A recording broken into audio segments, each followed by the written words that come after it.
there's dirt on my hands. Hello YouTube, Boss Rino. Welcome to my channel. Boss Rino, copy sa Shopee. Search nyo, Boss Rino. Copy. At maganda tong copy na to. Nakaagising. Tatapang kayo dito. So ito ay The Darkest Secret. Something tried to enter my home. 7 horror video. Nabis ko sumigaw. Oh, last time kasi may bisita ako, hindi ako makasigaw. So ito, tirahin natin to. Bago pa tirahin ng iba. 7 horror videos. Number 6. The following footage has drawn attention on different social platforms for how disturbing it is.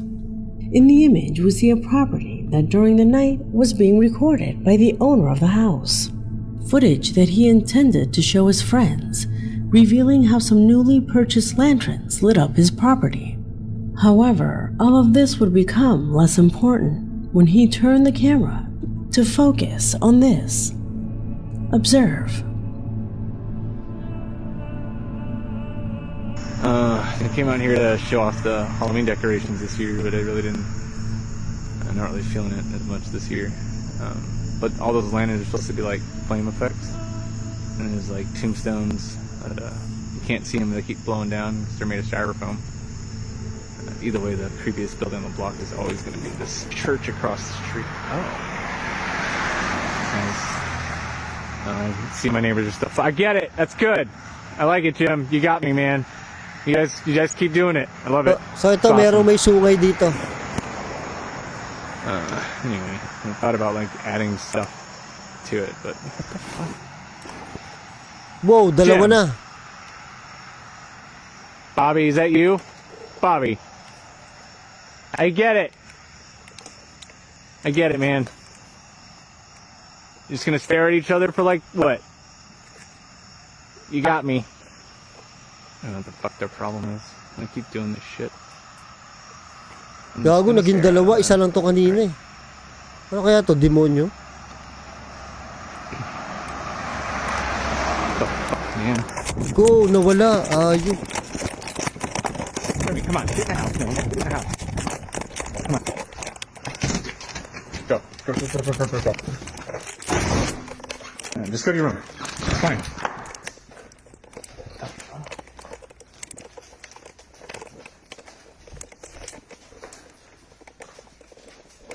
Wow, huwag ka tumingin sa bintana. Fucking thing, of course. Alright. Yeah. I know, Disney. Hala, You got me. to.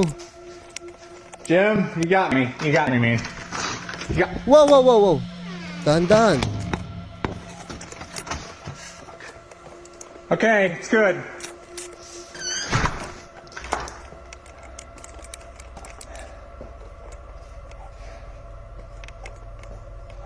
Gagi, nakakakaba naman to. Oh, nag-doorbell na naman. Wow! Oh, shit. What do you fucking want, man? Ang creepy naman nun. Mukhang tao eh. Pero ang creepy, ba't ganun sila? Kulang KSP, kulang sa pansin. At first, he thought that some acquaintances were playing a joke on him. In fact, he doesn't even take them into account. However, when he turns the camera again, you can see not one, but 2 beings who have their gaze fixed on him. Something that clearly no longer seemed funny to him. But the most shocking thing happens after that truck passed by, since they inexplicably disappear from the image. How is this possible?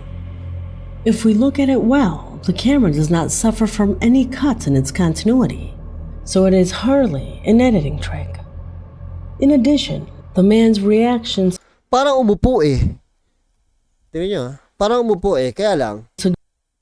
is hardly Tingnan nyo, parang umupo an editing trick. Oh, umupo. Kaya lang, asan sila? In addition, Asan sila? Wala sila oh. Diba? Lumubog sa, mga demonyo sila eh. Lumubog sa lupa. the man's reaction suggests that he was completely surprised by the situation. Are they entities that for some reason have an interest in his property? Does the church in the background have anything to do with this entire situation? Nako, nasa Tell church me pa. what you think. Number 5. Takot yung ganito ah. Cristina Guadalupe Sanchez is a faithful subscriber who from Nicaragua wrote to my email to tell me about a strange footage she found while browsing Facebook.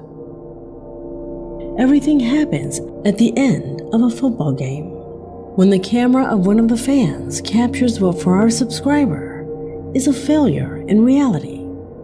Pay close attention to this player's shirt.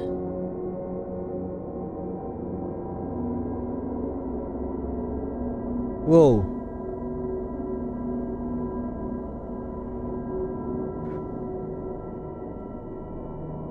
Wow, nagbago yung number. Tartado to ah. Tignan nyo, number 18 ah. Tignan mo, nagbago yung number. Wow.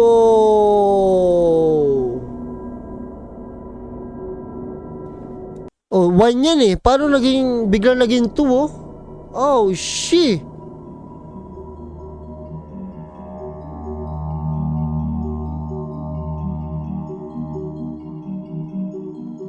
Oh, nagbago.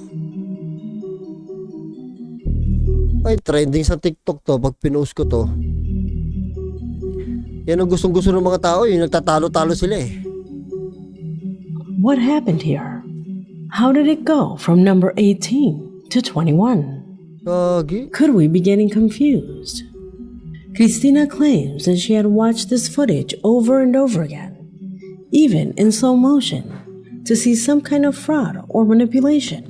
Mahirap Although no i-edit matter to. how hard she Mahirap i-edit searches, to. she can't find anything like that. So for her, this clip is absolutely inexplicable. Gago, lupit Could it nito. be that that shirt was wrinkled, and when the subject starts running, it stretches out, managing to see the real number? Is there any other rational explanation? As our subscriber says, could it have been a failure in reality? Ang lupit nito. Tell me what you think. Number 4. Ang lupit nun. Talagang may mga ano eh, no? May nangyayari talagang kakabalaghan eh. Hindi, kahit, tinan nyo yun, biglang nagbago yung number. Isipin nyo kung paano nangyari yun. Diba? Kahit kasing talino kayo ni Einstein, hindi nyo may isip yun. In this position, we find footage that has drawn a lot of attention on TikTok for how disturbing it turns out to be. The footage was captured by a security camera installed on the outskirts of a house and facing the street to detect the presence of any intruder. However, the owners of the residence never imagined that the device would capture what you are now going to see. Ito mukhang nakakatakot to. 2020 pa. Ay, walang ulo. Sinasabi ko na sa hula. Ayoko ng ganito.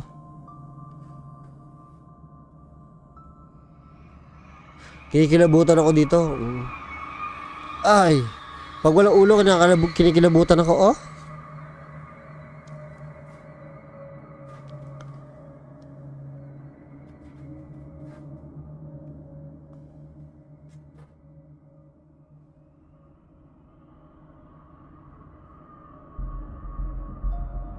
Ayoko ng ganito. Oh my God.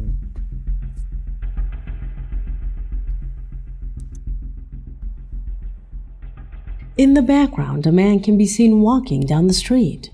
However, when zooming in, the disturbing becomes present. Where is his head? It could certainly be an intervened image. Ay, nako. But the movements of that person are so natural that it is still strange. There is no doubt that if this is edited, it is a tremendous job, almost done by professionals, because of how perfect it turns out to be. But what if it isn't? Mahirap i-edit to kasi blurred pa yung video eh. But what if it is not edited, and we did see what the camera actually captured? How do you explain that? Comment below.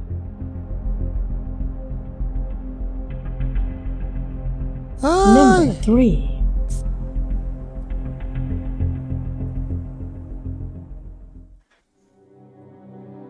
Inaalala kasi ako pagka may The nakakita ko ng following puto. corresponds to a disturbing recording uploaded to social networks by Kylie and Stuart when their TikTok account surprised all their Ano followers to, baby naman? after publishing what for them is an entity that is beginning to stalk their young son. The channel, accustomed to uploading happy moments of the three of them, from one moment to another and without prior notice, published a clip that exposed the ordeal they have been suffering in recent times.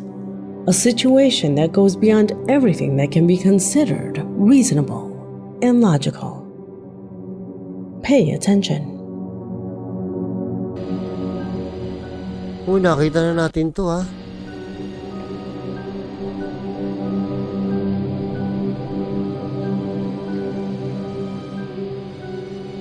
Ito okay pa nga to kasi kasama niya sa kwarto yung baby kahit nakahiwalay sa kanila eh. Kaya lang kahit na hindi mo pa rin nakikita di ba? So, ang cute pa naman yung baby oh.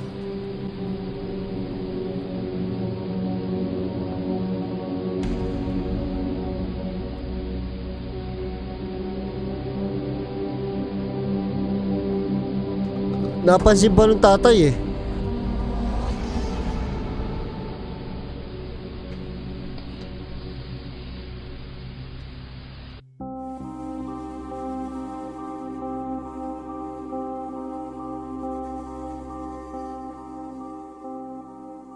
The security camera shows the moment when a presence is first caught entering the room.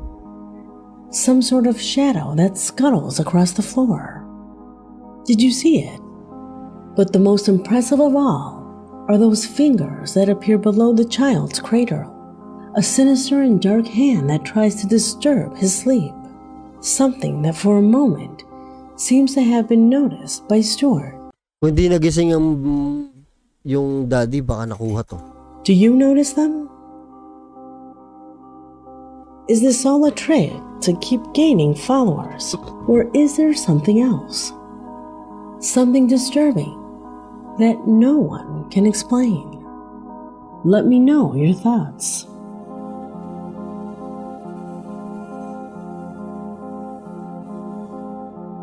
Number 2. Hey! The following footage has given a lot of talk on platforms like Twitter and especially on Reddit. Many have been surprised in cyberspace by a recording captured in mid-flight where a man who was filming the beautiful landscape in front of him with his camera begins to notice a strange point that little by little begins to get closer and closer. He thought of a bird or a drone, but he never imagined he would capture this. Wala sa aeroplano.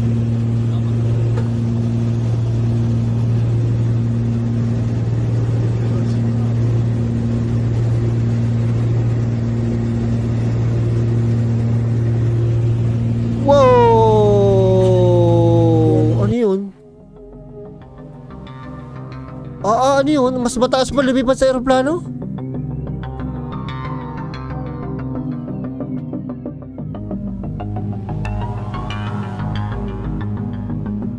Bago.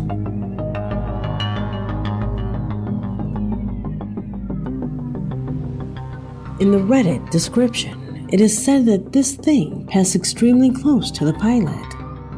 A somewhat trapezoid and metallic Hindi nga na Kumbaga hindi na higop ng hélice, no? looking object that moves at high speed and that clearly did not correspond to a bird or a drone.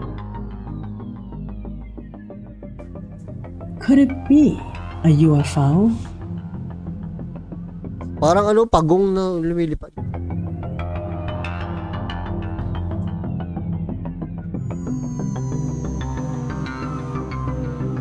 Parang parang pawikan.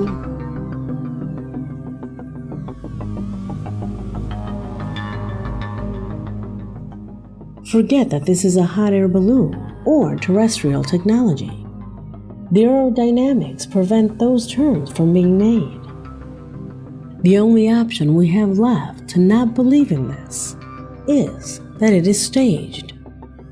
But I have seen hundreds of videos of UFOs that have arrived in my email. Many of them are immediately distinguishable that they are staged. But not this one. This one looks real. However, I cannot guarantee it. Oh, parang totoo eh, no? What do you think? Leave it in the comments.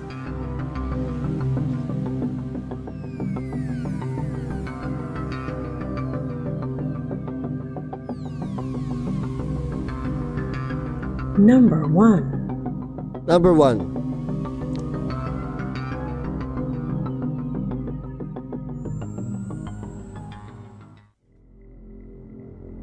We end this investigation with the disturbing video that Alberto Gutierrez, a faithful subscriber to the channel, was in charge of sending me by mail. This is the title with which Alberto caught my attention in his email. He tells us about footage from a security camera installed at the entrance of a warehouse located inside a grocery store. Already at dawn and with no one inside the premises, the device captured the following sequence. Observe. Observe.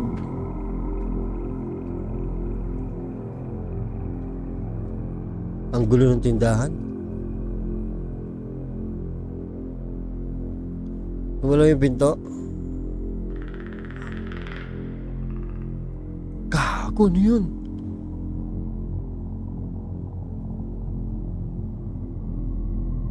Gago, yung sumilip na yun. Tadoy na. Nakita nyo ba dito sa part na to?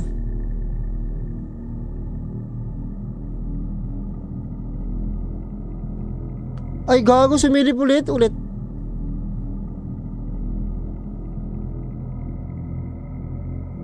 Hindi pala.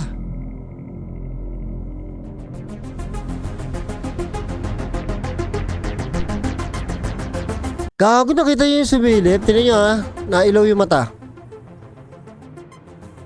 As detailed by our subscriber, the next morning the door was normal, as if it had not been forced. Something that clearly was not the case, since in the recording it is observed how someone tries to move it on the other side. Go. If you look closely, he even manages to move it on the side of the hinges. How is that possible?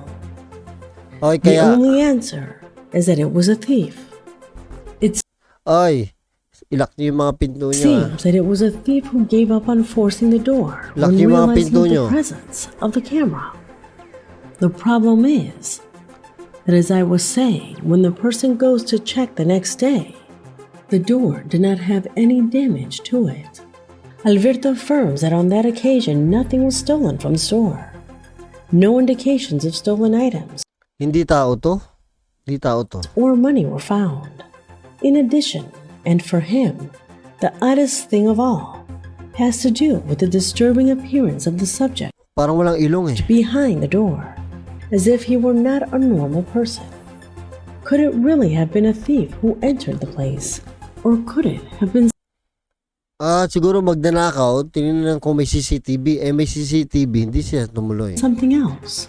Let me know what you think in the comment box. Because As this this video video has has come come to to an an end.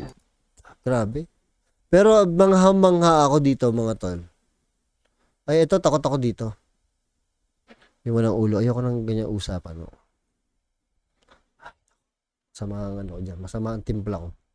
Dito sa naging 21 yung number. Ito, malupit talaga. Is a failure in Tina Guadalupe. Oh, lupit. Hindi mo talaga ma-explain eh, no? I came from the mud. There's dirt on my hands.